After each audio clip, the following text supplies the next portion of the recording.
ketika dia kurban, dia harus niat. Kapankah niat itu harus dilakukan? Sementara tradisi di kalangan kita, biasanya orang yang kurban itu tidak menyembelih sendiri kurbannya. Bahkan ada orang lain yang sudah biasa menyembelih, dia disuruh untuk atau dimintai tolong untuk menyembelih.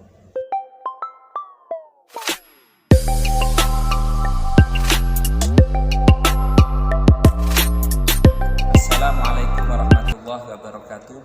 Bismillah, walhamdulillah, wassalatu wassalamu ala sayyidina wa maulana Muhammadin ibni Abdillah wa ala alihi wa sahbihi wa mawalah wa la hawla wa la quwata illa billah. Amma ba'd.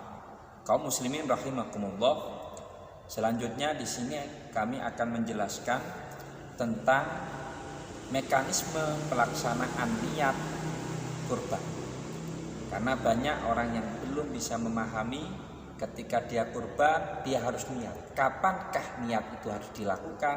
Sementara tradisi di kalangan kita, biasanya orang yang kurban itu tidak menyembelih sendiri kurbannya. Bahkan ada orang lain yang sudah biasa menyembelih, dia disuruh untuk atau dimintai tolong untuk menyembelih. Karena tidak semua orang bisa menyembelih sapi, tidak semua orang bisa menyembelih kambing. Apalagi kalau yang kurban perempuan, maka kan gak mungkin dia akan menyembelih sendiri, kecuali kalau dia memang seorang jagal. Tapi kan itu jarang sekali. Yang umum adalah yang menyembelih adalah tukang jagal. Lalu bagaimana? Padahal kita tahu bahwa kurban itu harus diniati. Kapan niat itu harus dilaksanakan? Disampaikan di dalam kitab Fathul Mu'in karya Syekh Zainuddin Al-Malibari.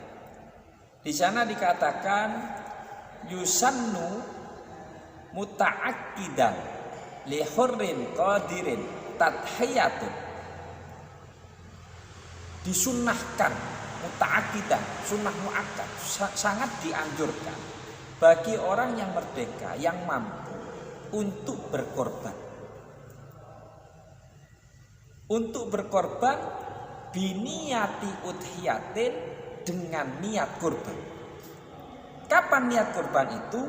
Yaitu inda dabahin, ketika menyembelih, di dalam hatinya dia niat, saya niat kurban atas nama saya lillahi ta'ala. Au ta'yinin, atau kalau dia tidak mampu untuk menyembelih sendiri, kemudian dia serahkan kepada orang yang biasa menyembelih, maka dia tetap harus niat. Kapan niatnya? Inda ta'yin, ketika menentukan mana hewan kurbannya. Kalau di tradisi di tempat saya, ketika ada orang yang kurban, maka saya suruh dia untuk melihat binatang kurbannya, seraya dia kemudian niat di dalam hatinya bahwa saya niat kurban kambing itu, sapi itu lillahi ta'ala. Agar supaya ketika pas waktu prosesi penyembelihan, yang menyembelih ini tidak perlu niat lagi.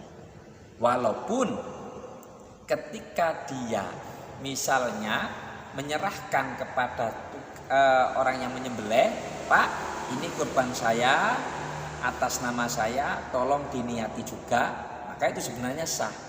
Namun untuk mengantisipasi agar supaya niatnya tidak kelupaan, maka caranya adalah orang yang kurban ini ketika sudah menentukan mana sapinya, mana kambing yang akan dia jadikan kurban, dia lihat, dia tentukan, pada waktu itulah dia kemudian niat kurban atas nama dia atau atas nama siapa yang dia kurban. Mungkin demikian agar bisa difahami bahwa ketika kurban harus niat. Niatnya kapan? Satu, pilihannya dua, yaitu niatnya saat menyembelih atau niatnya saat hewannya sudah ditentukan mana yang akan dijadikan kurban. Itu diniati, maka hukumnya sudah sah. Semoga bermanfaat, kurang lebihnya mohon maaf. Assalamualaikum warahmatullahi wabarakatuh.